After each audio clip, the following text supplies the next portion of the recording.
Peta dunia yang kamu hafal sejak SD itu bukan peta dunia yang sesungguhnya. Itu peta dunia hari ini, peta dunia dalam kondisi saat ini, dengan garis pantai yang ada sekarang, dengan laut yang ada sekarang, dengan daratan yang ada sekarang. Tapi peta itu hanya berlaku untuk sekitar 7.000 tahun terakhir. Sebelum itu, dunia terlihat sangat berbeda. Wilayah yang sekarang kita sebut Laut Jawa dulu daratan. Selat Malaka dulu daratan. Sebagian besar Asia Tenggara yang sekarang ada di bawah air dulu bisa ditempuh jalan kaki. Dari apa yang sekarang kita sebut Vietnam, kamu bisa berjalan darat sampai ke Kalimantan, dari Kalimantan ke Jawa, dari Jawa ke Bali, Lombok, terus ke timur. Daratan itu punya nama, para ilmuwan menyebutnya Sundaland. Dan ia bukan spekulasi, bukan mitos, bukan teori pinggiran. Ia adalah fakta geologi yang sudah terkonfirmasi, yang peta rekonstruksinya bisa kamu temukan di jurnal-jurnal ilmiah terkemuka di dunia. Yang data batimetrinya sudah dipetakan dengan teknologi sonar modern yang keberadaannya tidak diperdebatkan oleh seorang geolog pun di seluruh dunia. Yang diperdebatkan hanya satu hal, apakah ada yang tinggal di sana? Dan kalau ada, siapa mereka dan kemana mereka pergi ketika air datang? Itu yang akan kita bahas hari ini. Daratan yang hilang. Kita mulai dari yang paling bisa diverifikasi, data geologi. 20.000 tahun lalu, bumi sedang dalam puncak zaman es. Sebagian besar air di planet ini terkunci dalam bentuk es. Di kutub utara dan selatan, di pegunungan, di lapisan es yang menutupi benua-benua. Akibatnya permukaan laut saat itu sekitar 120 meter, lebih rendah dari sekarang, 120 meter. Angka itu terdengar abstrak, tapi implikasinya sangat konkret. Laut Jawa rata-rata hanya 40-60 meter dalamnya. Kalau permukaan laut turun 120 meter, Laut Jawa tidak ada. Ia menjadi dataran rendah yang subur, dilalui sungai-sungai besar dengan iklim yang bisa mendukung kehidupan. Selat Malaka rata-rata hanya 25 meter dalamnya di bagian tersempitnya. Tidak ada Selat Malaka, Sumatera dan semenanjung Malaysia terhubung darat. Laut Cina Selatan sebagian besar wilayah dangkalnya menjadi daratan.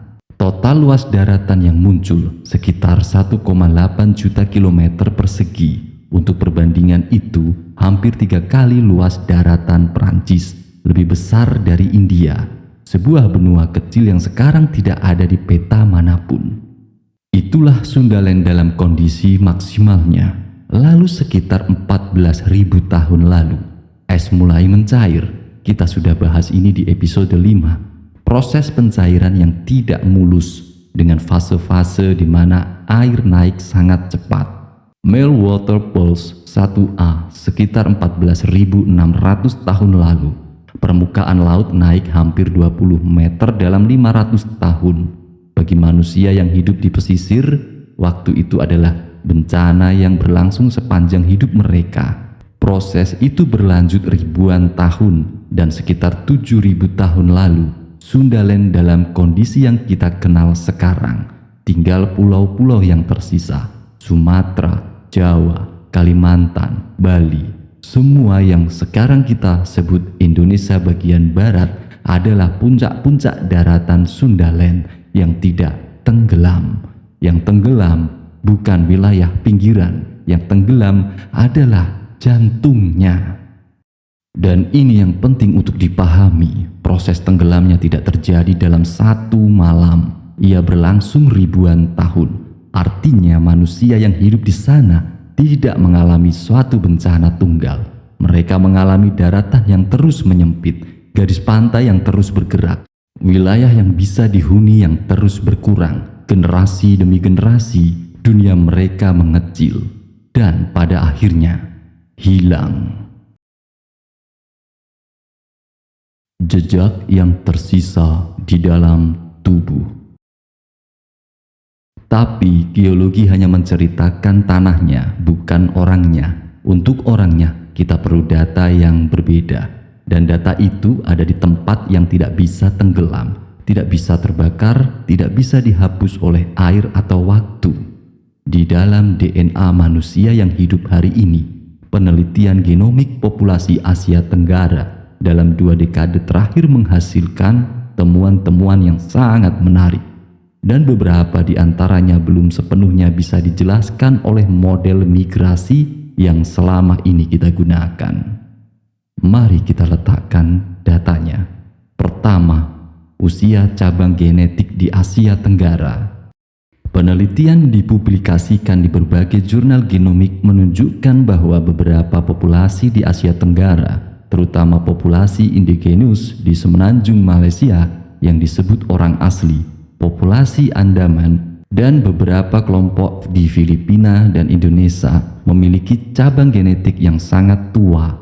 Beberapa di antaranya memisah dari populasi manusia lainnya puluhan ribu tahun lalu. Ini konsisten dengan satu skenario, populasi yang sudah ada di kawasan ini sangat lama, yang berkembang dalam kondisi terisolasi, dan yang sebagian besar tetap tinggal di kawasan yang sama, meskipun dunia di sekitar mereka berubah drastis. Kedua, pola migrasi yang aneh.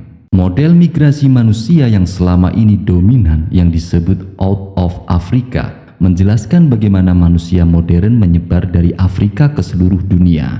Dan model itu secara umum didukung oleh data, tapi ada anomali. Beberapa penelitian menunjukkan adanya komponen genetik di populasi Asia Tenggara yang tidak bisa sepenuhnya dijelaskan oleh gelombang migrasi yang sudah kita ketahui. Ada sesuatu di dalam DNA populasi Nusantara, terutama di populasi yang tinggal di pesisir dan pulau-pulau kecil yang menunjukkan asal-usul dari populasi yang sudah ada di kawasan ini jauh sebelum gelombang migrasi besar. Ini bukan klaim bahwa ada peradaban tersembunyi. Ini adalah anomali statistik dalam genomik yang belum sepenuhnya terjawab.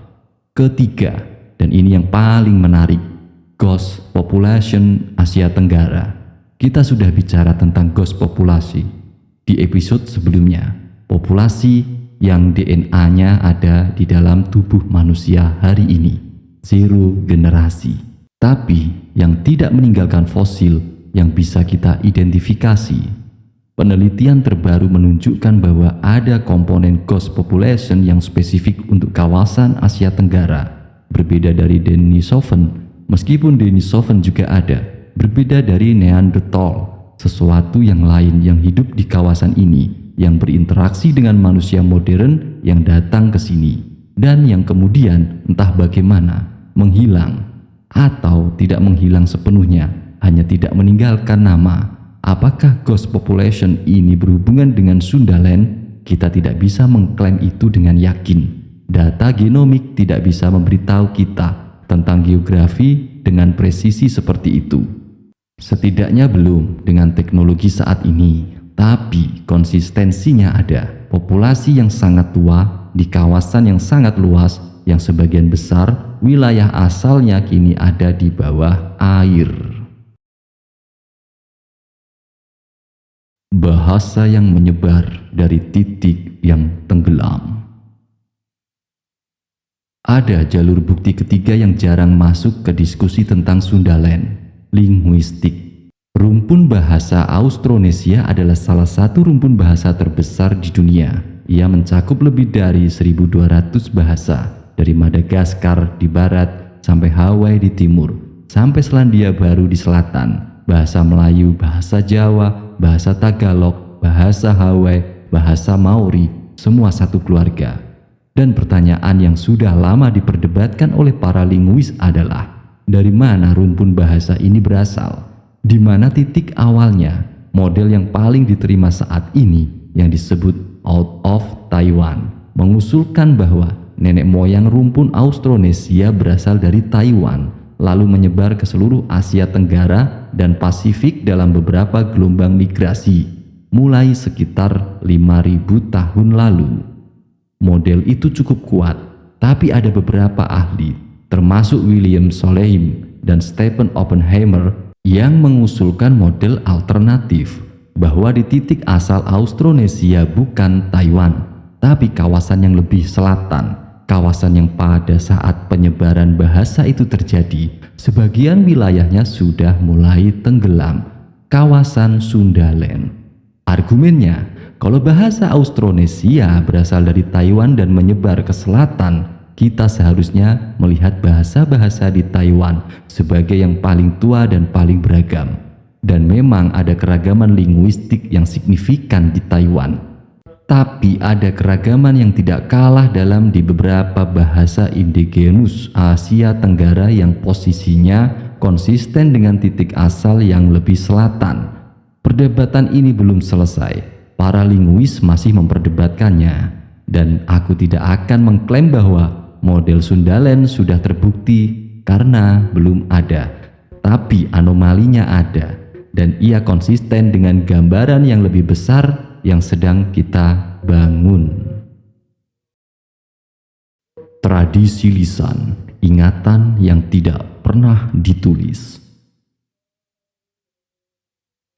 Sekarang kita masuk ke lapisan yang paling jarang dibahas secara serius dan yang menurutku paling kuat secara naratif, tradisi lisan.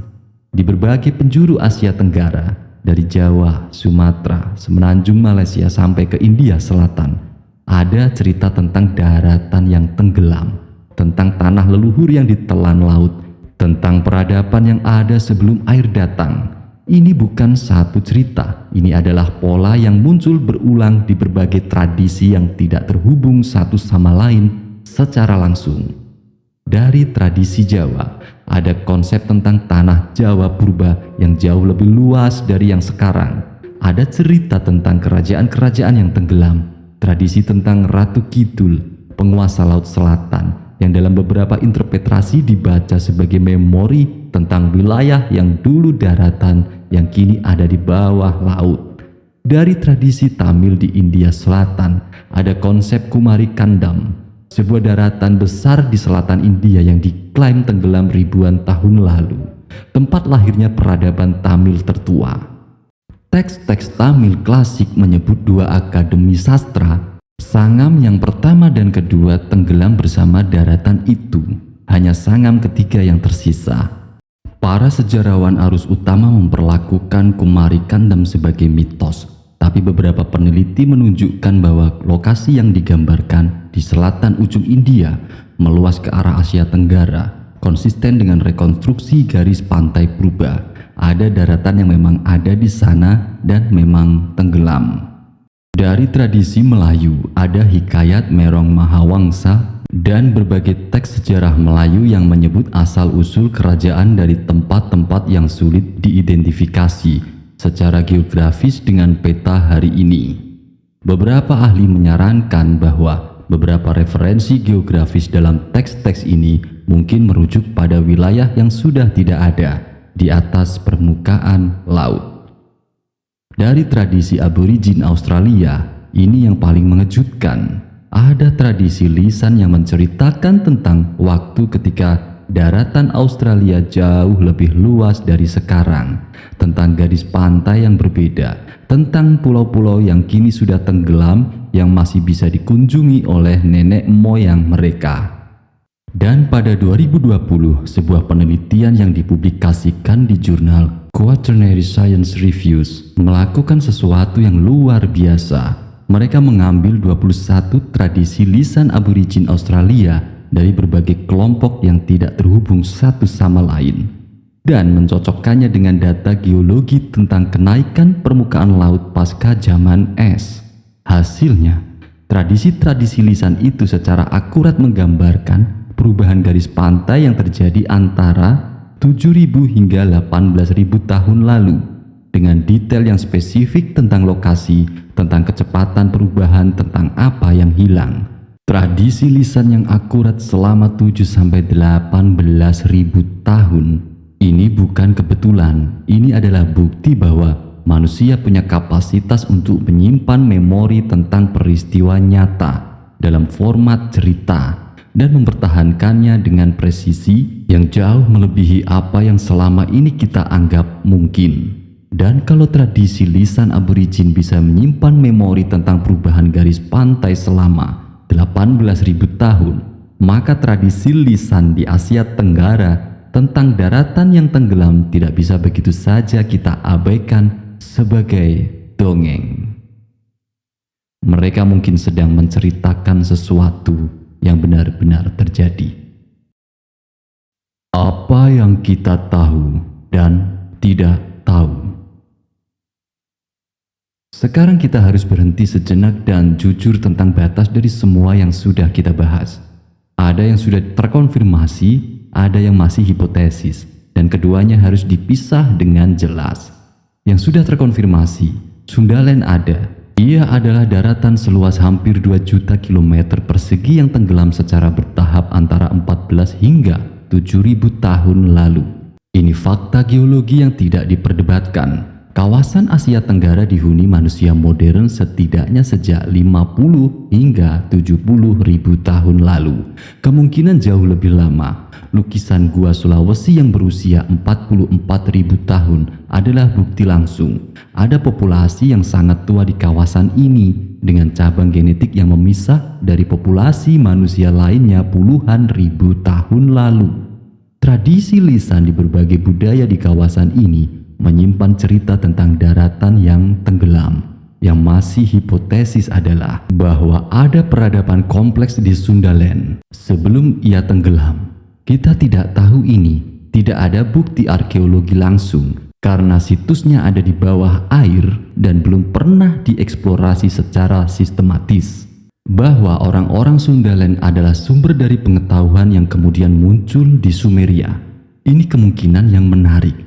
Tapi rantai buktinya masih terlalu panjang untuk diklaim bahwa Kumari Kandam atau tradisi-tradisi lisan lain adalah dokumentasi literal dari Sundaland. Mungkin iya, mungkin tidak. Yang perlu dikatakan dengan jujur, sebagian besar wilayah Sundaland ada di kedalaman 40-120 meter di bawah permukaan laut. Teknologi eksplorasi bawah laut yang kita miliki sekarang sudah sangat canggih. Tapi eksplorasi sistematis di kawasan seluas ini belum pernah dilakukan. Bukan karena tidak mungkin, tapi karena tidak ada yang cukup tertarik untuk mendanainya. Ini adalah salah satu wilayah arkeologi yang paling menjanjikan dan paling tidak dieksplorasi di seluruh dunia. Dan itu sendiri adalah pertanyaan yang menarik. Kenapa tidak ada yang mau menggalinya? Yang ada di bawah kaki kita.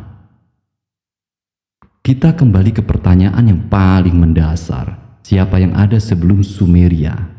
Episode 6 memberikan satu jawaban. Sumeria adalah titik kumpul, bukan titik mulai. Ada yang datang dari tempat lain dan membawa pengetahuan mereka.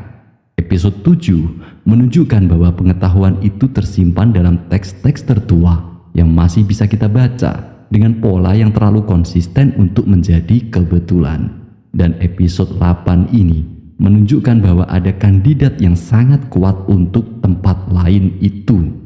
Bukan dari luar angkasa, bukan dari dimensi lain, bukan dari peradaban misterius yang tidak meninggalkan jejak apapun, tapi dari daratan yang ada di bawah laut yang 20.000 tahun lalu adalah rumah bagi jutaan manusia. Yang budaya dan pengetahuannya mungkin jauh lebih kompleks dari yang kita bayangkan dari posisi sekarang. Yang tenggelam bukan dalam satu malam, tapi dalam ribuan tahun. Cukup lama untuk sebagian orang selamat, cukup lama untuk sebagian ingatan diwariskan, cukup lama untuk sebagian cerita bertahan. Nenek moyang kamu mungkin bukan dari tempat yang tertera di buku sejarahmu. Mereka mungkin dari tempat yang tidak ada di peta manapun hari ini, yang ada di bawah laut, yang tidak punya nama resmi dalam catatan sejarah manapun, tapi yang jejaknya masih ada di dalam DNA yang kamu bawa kemana-mana, di dalam cerita yang diceritakan nenek moyangmu sebelum tidur, di dalam tradisi yang kamu jelaskan tanpa pernah tahu dari mana asalnya. Di episode berikutnya, kita akan bicara tentang jejak-jejak itu yang ada di darat, yang bisa digali, yang sudah ditemukan. tapi yang tidak muat dalam narasi sejarah yang selama ini kita terima. Lukisan yang mengubah seluruh peta tentang di mana manusia pertama kali berpikir. Manusia yang tidak seharusnya ada menurut model evolusi standar. Dan satu situs yang sampai hari ini masih diperdebatkan, yang kalau terbukti akan mengubah segalanya.